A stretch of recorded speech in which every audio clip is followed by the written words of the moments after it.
Thank you for watching The State of Security. I'm Summer and this is Ken.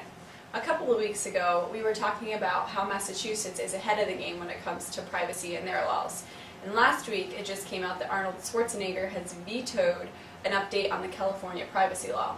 So in your opinion, do you think Massachusetts is going in the right direction, or Arnold Schwarzenegger is taking California in the right direction? Well, I mean, we would normally see would be California ahead of the curve. And from what we've seen, I mean, from fashion all the way down to obviously having, people, celebrities being the governor. But in this case, they're kind of behind. I think he's in a no-win situation. I think if he vetoes it as he has, the consumers are going to come out and complain that we need more privacy around our information. However, businesses are saying, hey, we should be protected too, and the law that was being proposed is too stringent and couldn't be fully implemented. So, he's going to have to weigh that. I think at some point they're going to have to pass a law to keep up with what some of the other states are looking to accomplish. But specifically, I think he couldn't win in either regard.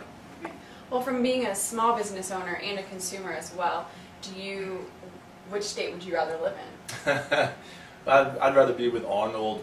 I mean, What is that? in essence, the reason I'd rather be with Arnold is the fact that I do believe that he is at least reading and trying to put in good practices. I think security right now it's the flavor, so I think a lot of people are passing it to get some political bounds. I think in this regard, I feel more confident that he's actually trying to stake and put a place in the sand saying, you know what, we need to really formulate a good strategy and not just implement things in security just to do it.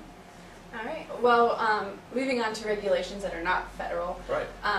One of our consultants, Matt Davis, went to the PCI Council a couple of weeks ago.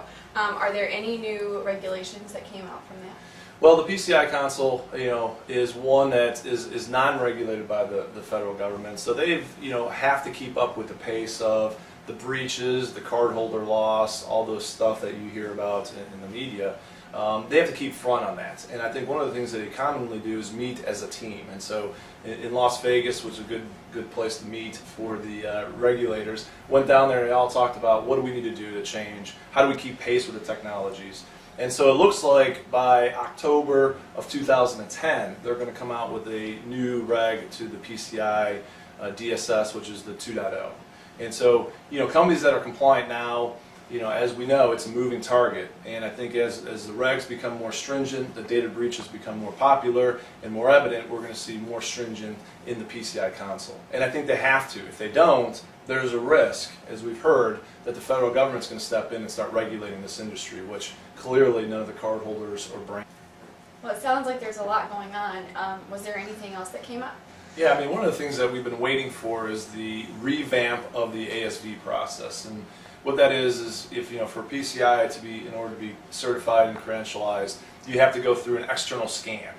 And this has just been a plaguing problem that I've seen from the day that it started. Origination of MasterCard originally held the scanning process, and then Visa actually held the accreditation process. And then, as we know, the two joined forces, and then they moved into like the PCI Council.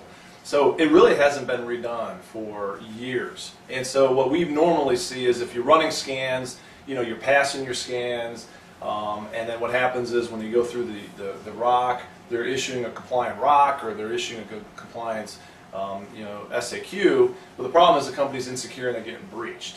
And that was a direct relationship to the fact that the ASV process and the QSAs, the Qualified Security Assessors, weren't talking. So they're revamping that and they're making it so now that the QSA has jurisdiction over this ASV process, which is going to help immensely.